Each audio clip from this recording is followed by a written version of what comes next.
Hello students, in the last video we talked about median और उससे पहले हमने मीन कैलकुलेट करना देखा था। सेकेंड वीडियो में मीडियन कैलकुलेट करना देखा था हमने। आई होप कि दैट वीडियो वाज क्लियर। मैंने थोड़ा अलग से व्हाट्सएप पे आपको पिक्स भी डाल दी थी in case that was not clear. तो I hope that will serve your purpose. Still अगर कोई प्रॉब्लम होगी उसमें तो आप मुझे बता सकते हैं ग्रुप पे मैसेज डाल के कि उसमें क्या प्रॉब्लम थी। The third topic of your first unit, that is measures of central tendency, जो हमने शुरू किया था वो है मोड। तो मोड जो है that is another important measure of central tendency, मतलब केंद्रीय प्रवृत्ति को मापने के लिए मोड भी एक इम्पॉर्टेंट तरीका है। और मोड क्या होता है? Mode is defined as the value which occurs most frequently in a series. एक ऐसी वैल्यू जो किसी सीरीज़ में, सीरीज़ मतलब कोई श्रृंखला है, नंबर्स हैं उसमें, जो वैल्यू सबसे ज़्यादा उसमें देखने को मिल रही है बार बार, जो नंबर जो है सबसे ज़्यादा बार देखने को मिल रहा है, that becomes the mode. In other words it is a value which has the greatest frequency in a distribution.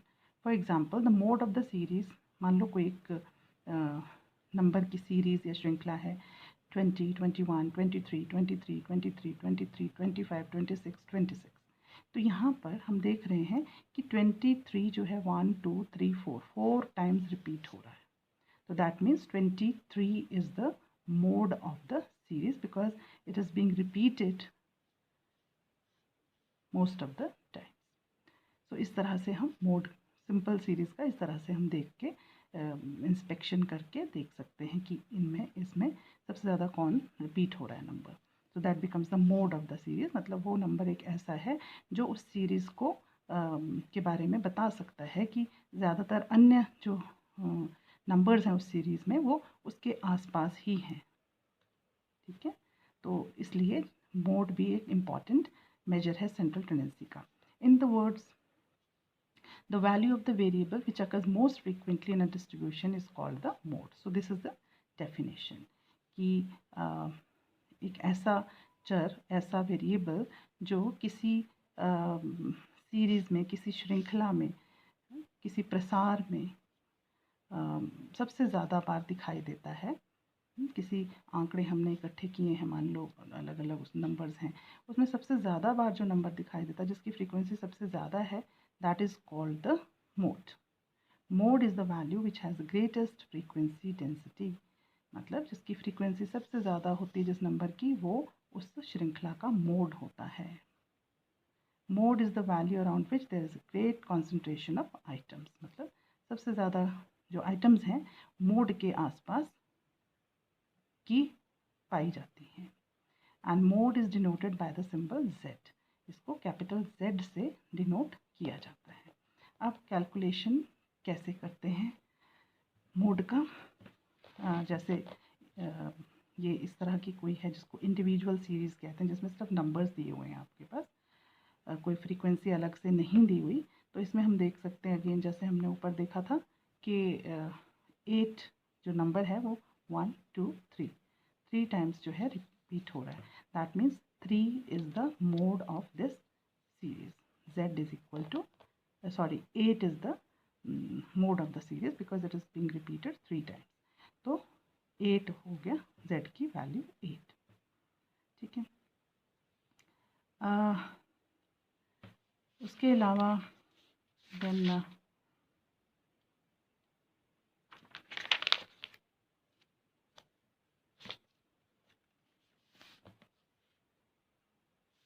then we talk about the continuous series.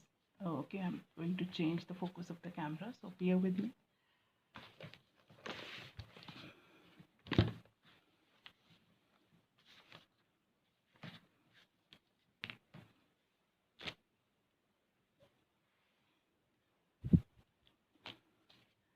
Okay, here we are concerned about continuous series because वही specifically आपके syllabus में mentioned है कि ये mean mode medium continuous series या group data के लिए ही आपको करना है।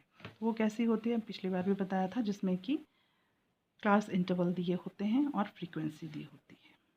ना, तो वो हो गया ग्रुप्ड डेटा या कॉन्टिन्यूस सीरीज़। तो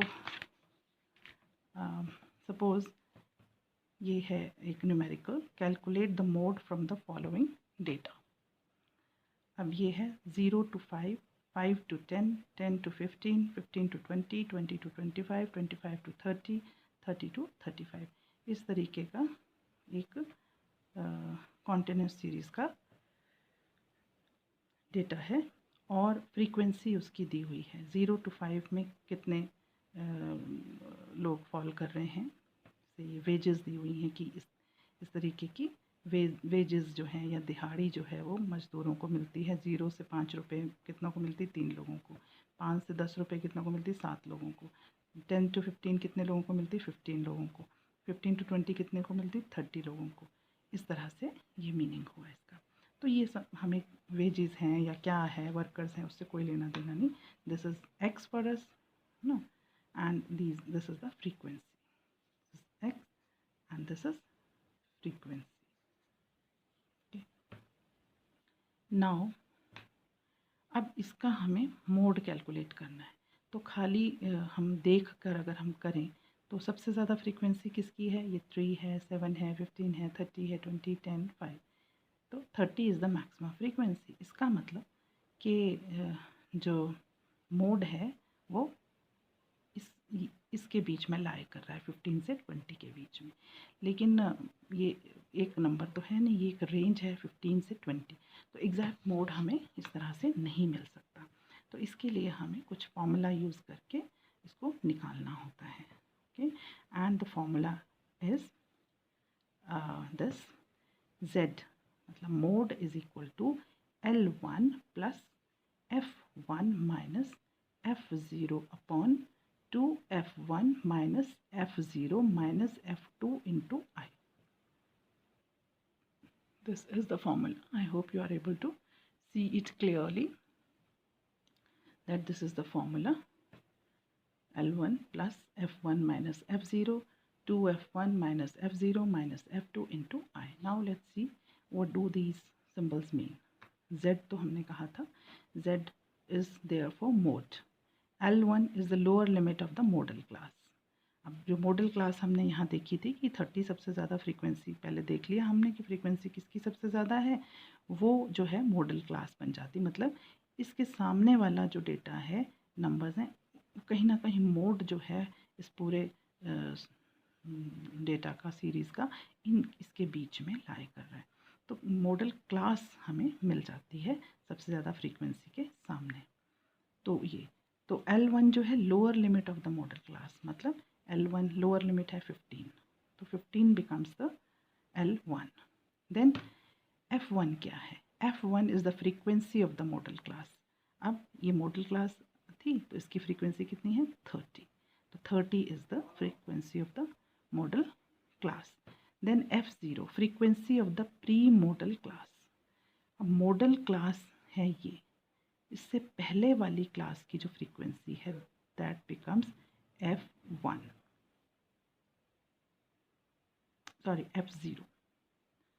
F0 ये है मॉडल क्लास से पहले वाली क्लास की फ्रीक्वेंसी। तो 15 is the frequency of the pre modal class which is F0। Then कहाँ? F2, sorry F2। F2 is the frequency of the post-modal class. F2 is equal to frequency of the post-modal class. Post-modal class, this is the modal class, this is post-modal class. इसकी जो frequency है that is 20. I'm sorry, somebody was calling me and unknowingly I replied in between. I'm sorry for that. This happens when you make videos or do something online, because we are not very much used to this kind of mode as such. So F2 is the frequency of the post modal class. Modal class ये थी, एक है इससे पहले वाली की frequency लेनी है जिसको हम बोल रहे हैं F, 0 और इसके बाद वाली को हम बोल रहे हैं F2, तो F2 है 20, बाद वाली क्लास का F2 और पहले वाली का F1, F1 F2 F0, इस तरह से ये होगा। And into I is the class size, 0 to 5, 5 to 10, 5 5 5 5 का गैप है सब में, तो I है 5, I का मतलब होता है क्लास इंटरवल, ठीक है। सो ये size of the model group, size of the model group. अब इसका खासकर अगर हम इसका भी देखें तो ये भी कितना है, 5 का है साइज इसमें। तो size of the model group आपने इसको खास तौर से देखना है, तो 5 का गैप है। तो अब सारी वैल्यूज़ इस फॉर्मूला की हमारे पास आ गई हैं। तो we refer back to this sum. यहाँ पर हमने मॉडल क्लास निकाल दी थी 15 to 20, क्योंकि फ्रीक्वेंसी सबसे ज़्यादा थी। तो Z या मोड इज़ इक्वल टू ये फॉर्मूला, यहाँ पे L1 है 15, F1 है 30, F0 है 15, F2 है 20, I है 5। सब्सटीट्यूटिंग द वैल्यूज़, इनको सब्सटीट्यूट जब हम करेंगे वैल्यूज़ को, तो हमारे पास क्या आ जाएगा, इस तरह से आ जाएगा ये, और फिर हम इसको सॉल्व करेंगे। तो सॉल्व करके मोड की वैल्यू आ जाएगी 18, Z की वैल्यू 18 आ जाएगी। This is how we calculate mode through this formula for continuous series. Okay, I hope you must have understood it, and I hope it is the pics or the video of the page is clear. बाकी मैं इसके WhatsApp पे भी pics डाल दूँगी, so that आपको फ़ायदा हो जाए और अच्छे से। अगर क्लैरिटी ना हो तो इसको ठीक से करो, सॉल्व करो, फिर मैं आपको कुछ एक प्रैक्टिस के सम्स भी दूंगी। बाकी अपने आप भी प्रैक्टिस के सम्स आप ढूंढो, मैंने आपको कहा भी था अपनी पुरानी बुक्स से प्रैक्टिस के सम्स ढूंढो और उसको करो।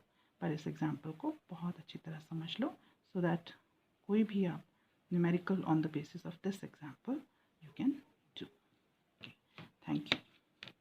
And prepare all this mean, mode, median, जो 3 टॉपिक किए हैं, को बहुत अच्छे से प्रिपेयर कर लें अपने हाउस एग्ज़ाम के लिए भी। Thank you.